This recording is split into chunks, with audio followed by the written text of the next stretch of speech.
Hello everyone, once again welcome back to our YouTube channel. आज अध्याय आम जानिबा कि दशम श्रेणी काठ जे कि गल्प तार प्रश्न उत्तर को आलोचना करिबा। तबे चलो विलंब न करी आलोचना करिबा हमर विषय वस्तु को। एही अध्याय रे काठ गल्पर निर्दिष्ट उत्तरमूलक प्रश्नोत्तर को आलोचना करिबा। ता सहित एथिरु आसुथिबा समस्त एक मार्किया क्वेश्चन को आमे आलोचना करिबा, जद्वारा बोर्ड परीक्षा पर अधिक लाभवान हम। तबे देखिबा प्रथम नंबर क्वेश्चन, चिरा काठ किणवा अपेक्षा गोदामरू केउ काठ किणवा लाभजनक हेबो बोली लेखक निष्पत्ति नेले ना। देख, चिरा काठ किणवा अपेक्षा से काठ गोदामरू मुंडा काठ बा काठ गड़ किणवा लाभजनक हेबो बोली लेखक निष्पत्ति नेथिले। बुझिला। सेपरी 2 नंबर प्रश्न, केउ काठ गोदामरू काठ अणा जाइथिला। एडा उत्तर आसीबो भारत काठ गोदामरू काठ अणा जाइथिला। लेखक कोठु आनथिले ना भारत काठ गोदामरू काठ आनिथिले। किणा जाइथिबा काठर नाम कोन ना किणा जाइथिबा काठर नाम होची ध काठ, ध गछर काठटा हैला। सहीपरी 4 नंबर प्रश्न, लेखक केउ राज्यर लोक बोली कहिचंती ना लेखक निजको जंगल राज्यर लोक बोली कहिचंती। जंगल राज्य माने से हेई पारंती कौन से माଳ एरिया, सही एरिया लोक बोली कहिचंती। 5 नंबर प्रश्न, हठात किए भो भो होई भुकी उठिला ना लेखकंकर कुकुर मोती हठात भो भो होई भुकी उठिला। 6 नंबर प्रश्न, गोदाम रे क्विंटाल काठ काटिबाकू केते दिया जाए बोली एई प्रबंध रे लिखा अछि ना। आंसर हम कौन ना गोदाम रे क्विंटाल काठ काटिबाकू 2 टंका दिया जाए बोली हिसाब अछि। सेपरी 7 नंबर प्रश्न, काठुरियार घर केउठी ना काठुरियार घर होची सुदूर मयूरभंज जिलार बेतनटी पाखरे। बुझिला। काठुरियार घर मयूरभंज जिलार बेतनटी पाखरे अटे। तापर देखिबा अन्यान्य प्रश्न गुड़िक। एबे देख 8 नंबर प्रश्न कौन ना काठुरियार छुआ माने पाठ न पढ़िले कौन करिवे ना काठुरियार छुआ माने पाठ न पढ़िले जमी चाष करती आउ सड़क काम बा रास्ता काम करती। बुझिला। एपरि भावे वर्णना हेउछि। 9 नंबर प्रश्न, काठुरिया को हित कथा न पचारि बा न शुणाई लेखक कौन देखिबाकू लागिले ना तार काठ कटार चातुरी देखिबाकू लागिले। प्रश्नर उत्तर एमिति देखिब, काठुरिया को हित कथा न पचारि बा न शुणाई लेखक काठ कटा चातुरी देखिबाकू लागिले। माने तार केमिति ना केमिति से अति सहज रे काठ काटुची ता से टेक्निक देखिबाकू लागिले। तापर 10 नंबर प्रश्न, किए डेई पड़ी आधुनिक क्लिष्ट अवध्य करने तन्न तन्न विश्लेषण करी अंतर्निहित सारतत्व प्रकट करती ना। जमी देख पिला माने जे जे जो आम गोटे पोखत होता है माने पूरा एक्सपीरियंस वाला से माने कौन करिए ना से माने तन तन कर परीक्षा करी कथा को जेकोसी काम को मध्य सेटा एडे व्यवहार होती।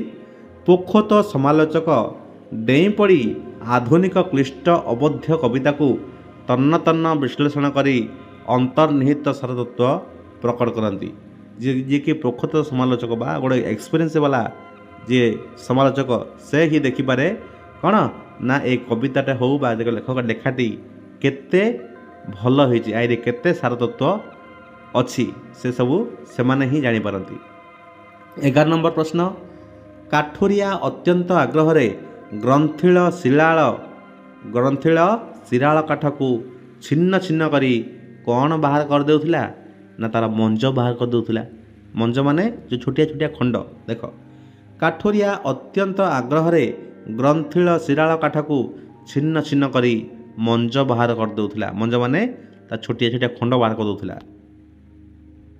तापर देख 12 नंबर प्रश्न, केते घंटा भितरे काठुरिया अधा अधि काठ चिर देला ना घंटाए 1.5 घंटा भितरे काठुरिया अधा अधि काठ चिर देला। बुझिला।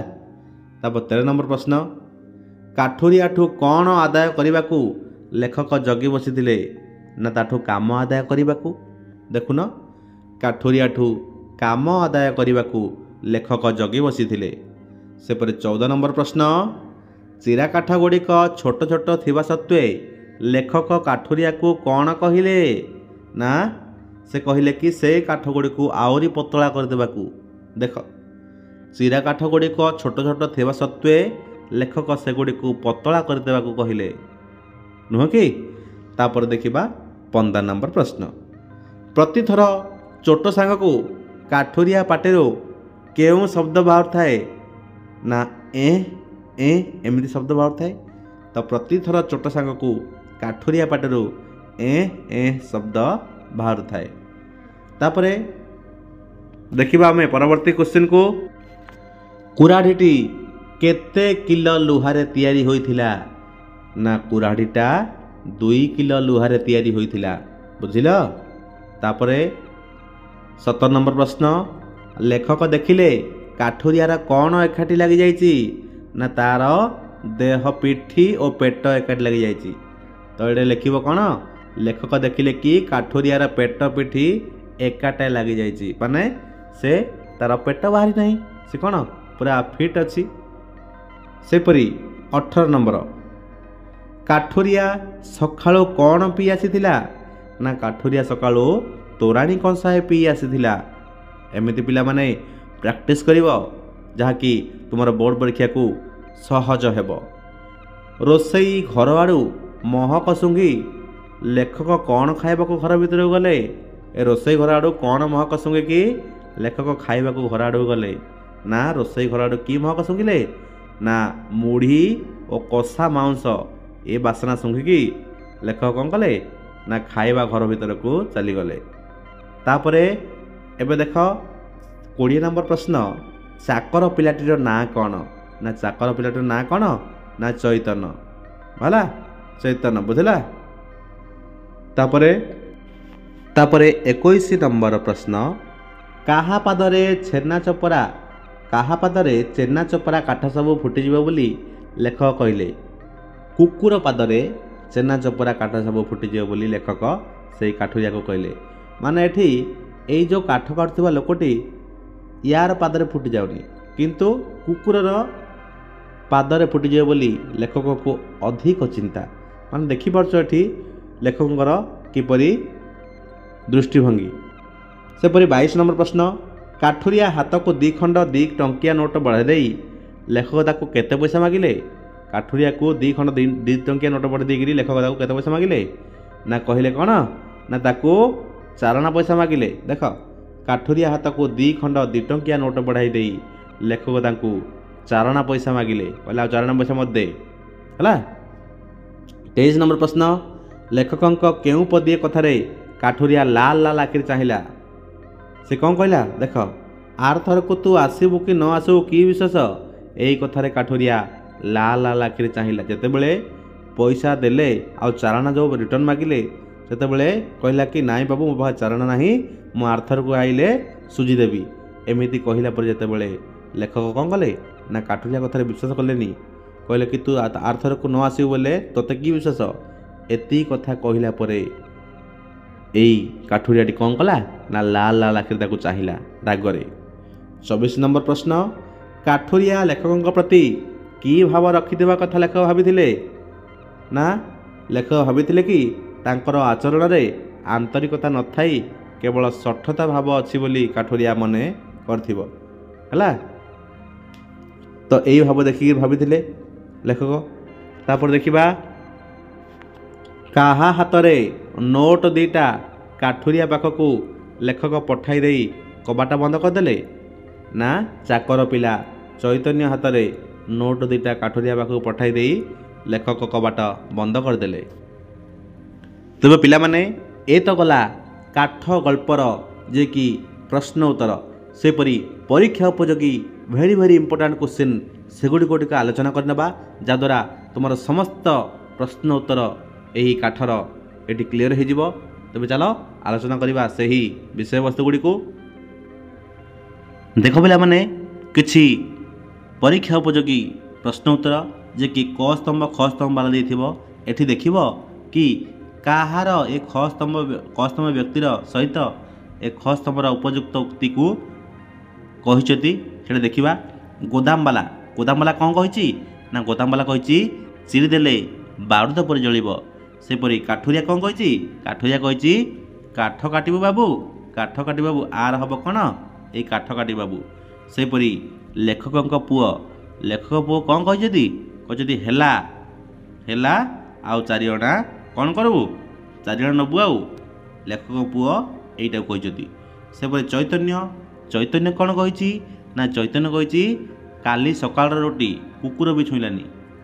ଚୈତନ୍ୟ କ'ଣ କହିଛି କାଲି ସକାଳର ରୁଟି କୁକୁର ବି ଛୁଇଁଲାନି।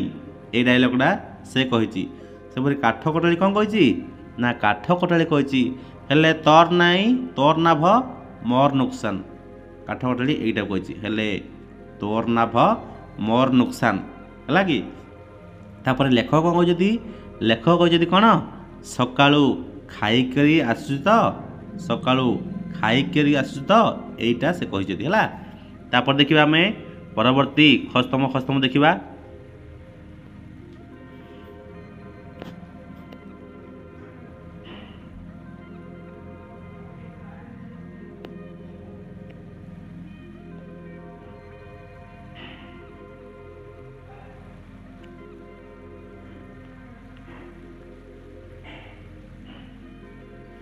देख थम थम कौन हम ना थम थम हम मुह थम थम हम मुह। सेपरी फड़ फाड़ कौन हम फोपाड़ा फोपाड़ा यहीटा हम। सेपरी ढक ढक कौन हम पीवा ढक हम कौन पीवा। सेपरी फुरफुरु कौन हम ना फुरफुरु जलिवा हेब। सेपरि तन्न कौन ना तन्न विश्लेषण करिबा। सेपरि खंड कौन करिबा ना खंड करी काटिबा खंड करी कौन हबो काटिबा हबो। कड़ करी कौन करिबा ना कड़ करी चोबाइबा करी चोबाइबा हबो। ए कौन करिबा ना ए होची शब्द काठुरिया जेतेबेले काठ जोड़िथिला से ए शब्द करिकी चोट पकाउला। तापर कटमट करी कौन कहला ना कटमट करी चाहिबा एटा होची यार बुझिला। तेबे देखिबा आमे कौन ना परवर्ती 1 मार्किया क्वेश्चन जाक देखिबा। देख पिले गोटिए शब्दर उत्तर लिखिबो। लेखक केते परिमाणर गंडी काठ गोदामर किणले ना 2 क्विंटाल। लेखक केते परिमाणर गंडी काठ किनथिले 2 क्विंटाल। से काहा साहाय्य काठ गंडी को घर सामने पड़िया को आणले ना ठेला गाड़ी साहाय्य से काठ गंडी को घर सामना को आनिले। लेखक क्विंटाल पिछा केते दाम रे काठ किनले ना 12 टंका हिसाब रे से क्विंटाल पिछा किनथिले तो 24 टंका किनथिबे। गोदाम रे कम दाम रे केउ काठ मिलुथला ना शाल काठ। गोदाम रे केउ काठ कम दाम मिलुथला शाल काठ मिलुथला। सेपरी गोदाम रु आनिथिबा गंडी काठ केते वर्षर पुराना ना दीर्घ 2 वर्षर पुराना। लेखक केउथिरु आदिवासी मानकर उन्नतिर विवरण अनुध्यान करथिले ना खबर कागजरु सेमानकर उन्नतिर विवरण को अनुध्यान करथिले। 7 नंबर प्रश्न आदिवासी काठ कटालीटी केउ बयसर ना दर बुढ़ा बयसर। बुझिला दर बुढ़ा माने केबे 50 कि 55 केमती हबो। सेपरि लेखक काठ कटालीर गला स्वर अनुसरण करी कहिबार उद्देश्य कौन ना हेय ज्ञान हैला हेय ज्ञान करी कहउजती।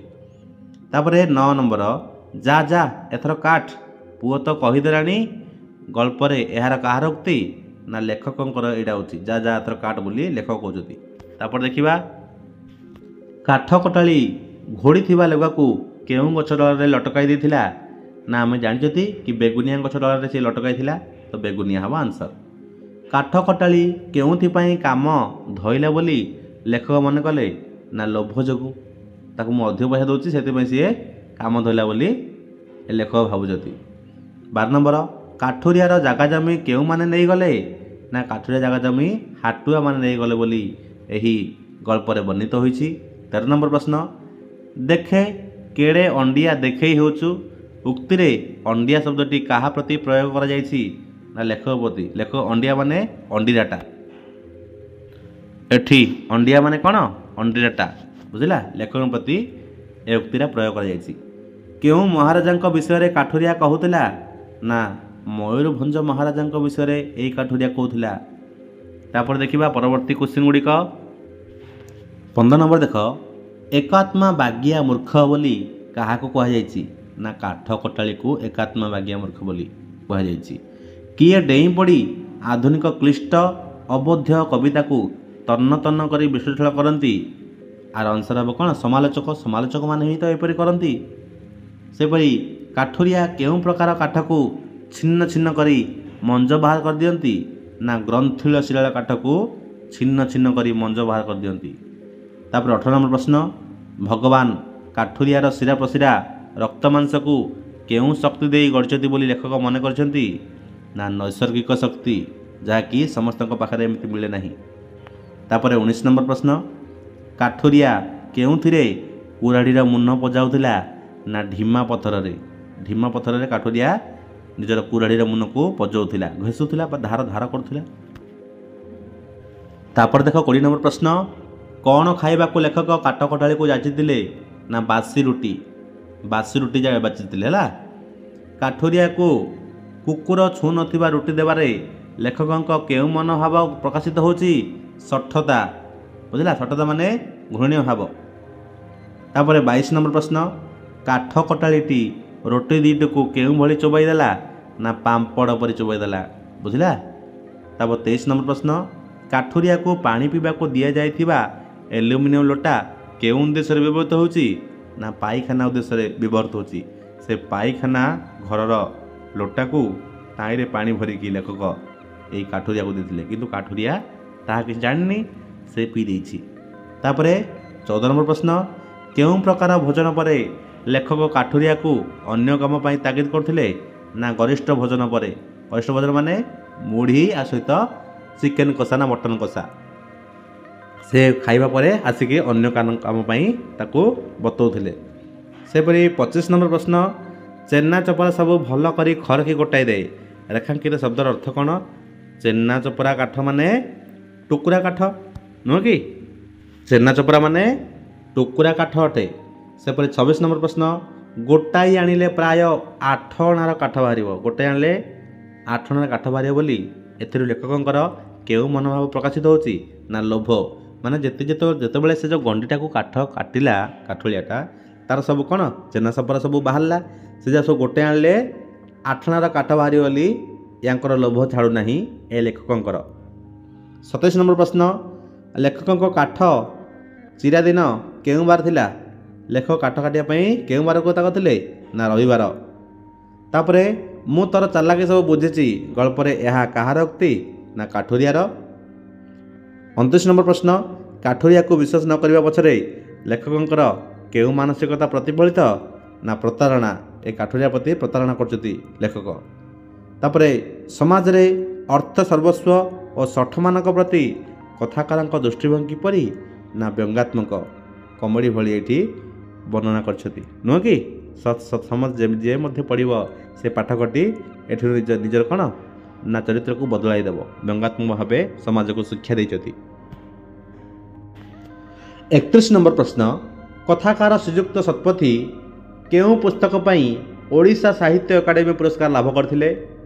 ଏହାର ସଠିକ୍ ଆନ୍ସର ହେଉଛି ଆଣ୍ଟି ରୋମାଣ୍ଟିକ୍। ବୁଝିଲା। ସେପରି ଗୋଟିଏ ବାକ୍ୟର ଉତ୍ତର ଲେଖିବ। କ'ଣ ସେ ଯାକ? ନା ଗୋଦାମରେ କମ୍ ଦାମରେ ମିଳୁଥିବା ଶାଳ କାଠ ବିଷୟରେ ଗୋଦାମବାଲା କ'ଣ କହିଲା? ନା ଗୋଦାମବାଲା କହିଲା କି ଶାଳ କାଠ କଞ୍ଚା ପଡ଼ିବ, ଛେଲି ଅଛି, ତେଣୁ ଧୂଆ ମଧ୍ୟ ବାହାରିବ। ଏକଥା ଗୋଦାମବାଲା କହିଛି।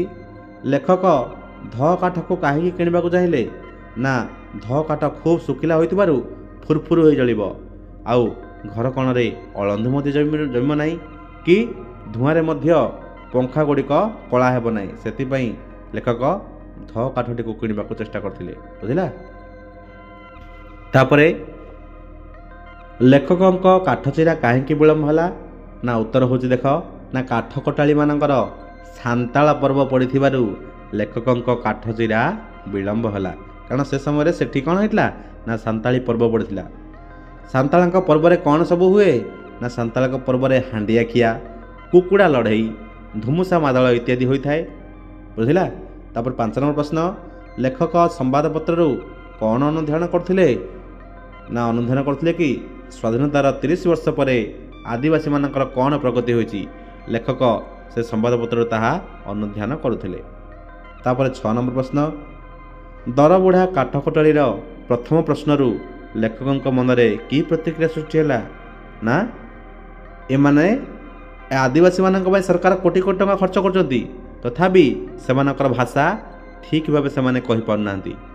ଏଥିପାଇଁ ଲେଖକଙ୍କ ମନରେ ପ୍ରତିକ୍ରିୟା ସୃଷ୍ଟି ହେଲା। ତାପରେ ଦେଖିବା, କାଠ କଟାଳି ସହିତ ମଜୁରୀ ମୂଲଚାଲ ମୂଳରେ ଲେଖକଙ୍କ କେଉଁ ମନୋଭାବ ପରିଚୟ ମିଳେ? ଯେଉଁ କାଠ କଟାଳି ସହିତ ମଜୁରୀ ମୂଲଚାଲ କରୁଛନ୍ତି, ଏଠି ଲେଖକଙ୍କର କେଉଁ ମନୋଭାବ ପରିଚୟ ମିଳେ? ନା ଏଥିରୁ ଅର୍ଥ ସର୍ବସ୍ୱ ଓ ନିର୍ଦ୍ଦୟ ମନୋଭାବର ପରିଚୟ ମିଳେ ଲେଖକଙ୍କର, ନୁହଁ କି? ତାଙ୍କ ଖାଲି ଲୁଟିବାକୁ ଚାହୁଁଛନ୍ତି, ମୂଲ୍ୟ ମଜୁରୀଠୁ ମଧ୍ୟ ଲୁଟିବାକୁ ଚାହୁଁଛନ୍ତି। ତାପରେ 8 ନମ୍ବର ପ୍ରଶ୍ନ, ପୁଅକୁ କଟମଟ କରି ଚାହିଁବାରେ ଲେଖକଙ୍କର କେଉଁ ଉଦ୍ଦେଶ୍ୟ ନିହିତ?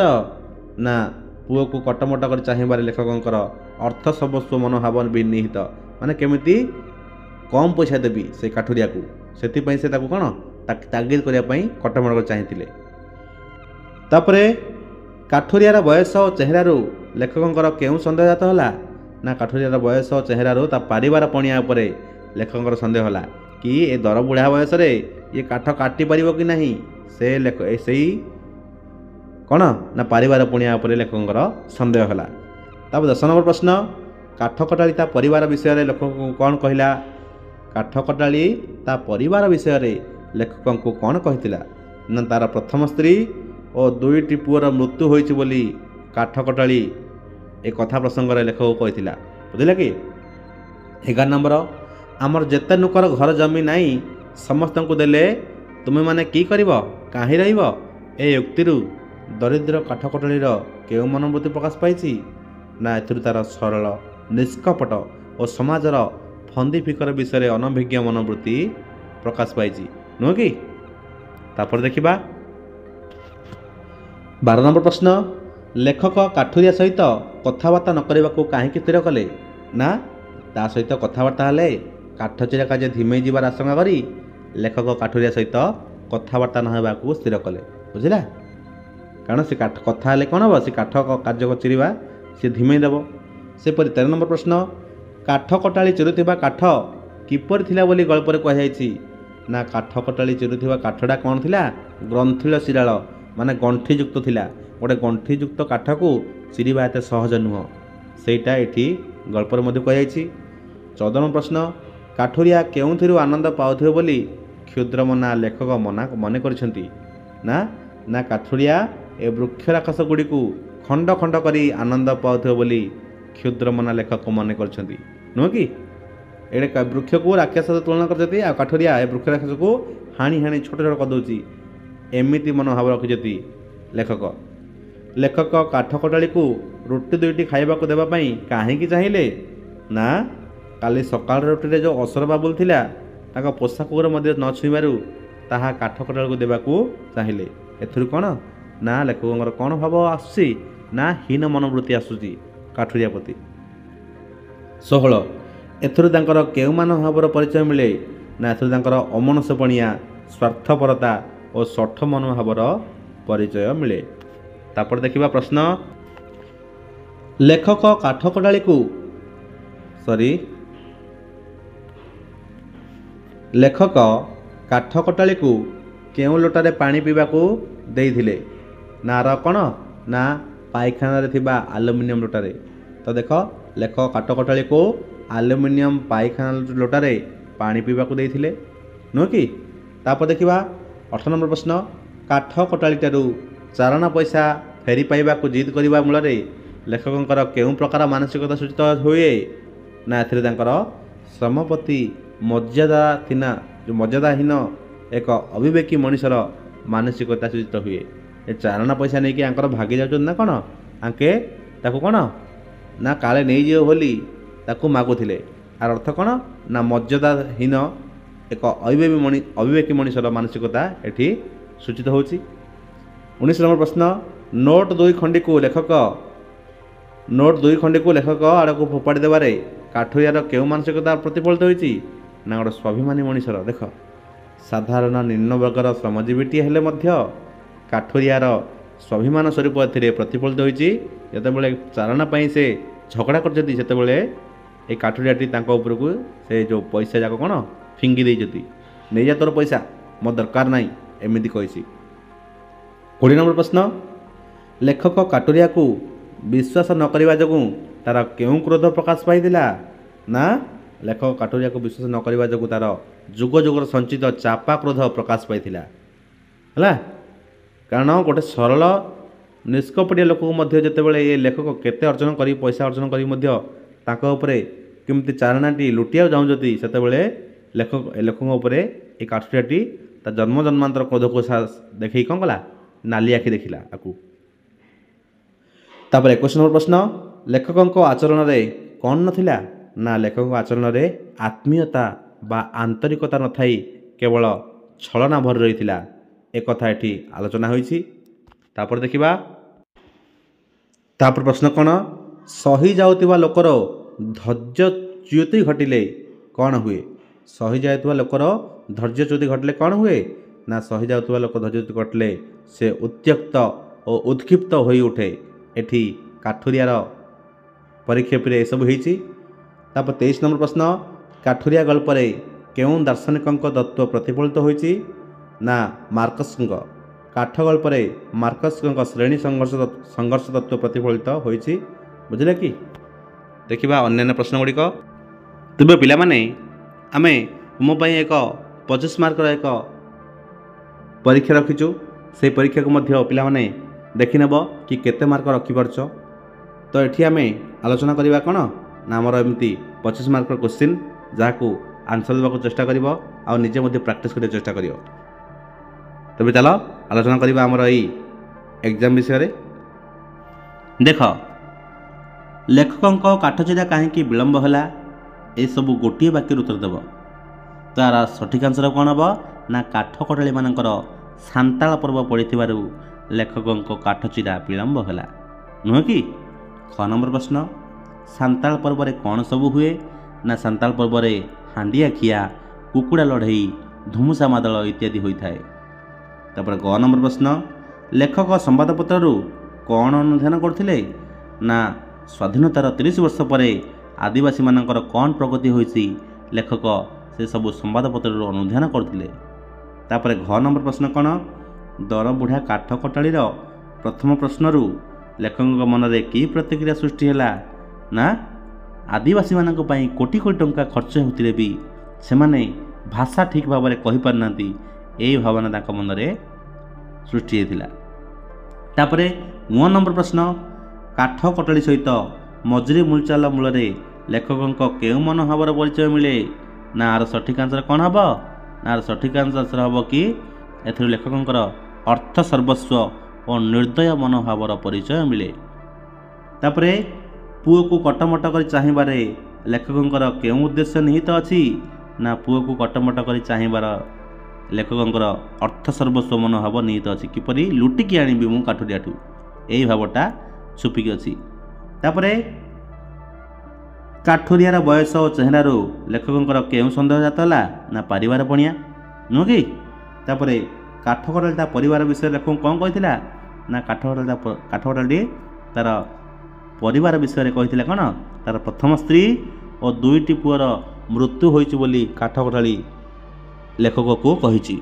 ତାପରେ ଲେଖକ କାଠୁରିଆ ସହିତ କଥାବାର୍ତ୍ତା ନ କରିବାକୁ କାହିଁକି ସ୍ଥିର କଲେ? ନା କାଳେ କାମ ଧିମେଇ ଯିବ ବୋଲି କଥାବାର୍ତ୍ତା ନ ହେବା ପାଇଁ ସ୍ଥିର କଲେ। କାଠୁରିଆ କେଉଁଥିରୁ ଆନନ୍ଦ ପାଉଥିବେ ବୋଲି କ୍ଷୁଦ୍ରମନ ଲେଖକ କହିଛନ୍ତି? ନା ଏହି ବୃକ୍ଷରାକ୍ଷସକୁ ଚିରି ଦେଉଛି ବୋଲି କାଠୁରିଆ ଏଥିରୁ ଆନନ୍ଦ ପାଉଥିବେ ବୋଲି କ୍ଷୁଦ୍ରମନ ଲେଖକ ଏଠି ମନେ କରିଛନ୍ତି। 10 ନମ୍ବର ପ୍ରଶ୍ନ, ଲେଖକ କାଠ କଟାଳିକୁ ରୁଟି 2ଟି ଖାଇବାକୁ ଦେବା ପାଇଁ କାହିଁକି ଚାହିଁଥିଲେ? ନା ଆର ସଠିକ୍ ଆନ୍ସର୍ କ'ଣ ହେବ? ନା କାଲି ସକାଳର ରୁଟିରେ ଅସରପା ବୁଲୁଥିବା ଓ ତାଙ୍କର ପୋଷାକର ନ ଛୁଇଁବାରୁ ଲେଖକ ତାହା କାଠ କଟାଳିକୁ ଦେବାକୁ ଚାହିଁଥିଲେ। ସେପରି 6 ନମ୍ବର କ'ଣ? ଲେଖକ କାଠ କଟାଳିକୁ କେଉଁ ଲୋଟାରେ ପାଣି ପିଇବାକୁ ଦେଇଥିଲେ? ନା ତାଙ୍କର ପାଇଖାନାରେ ବ୍ୟବହାର ହେଉଥିବା ଆଲୁମିନିୟମ ଲୋଟା।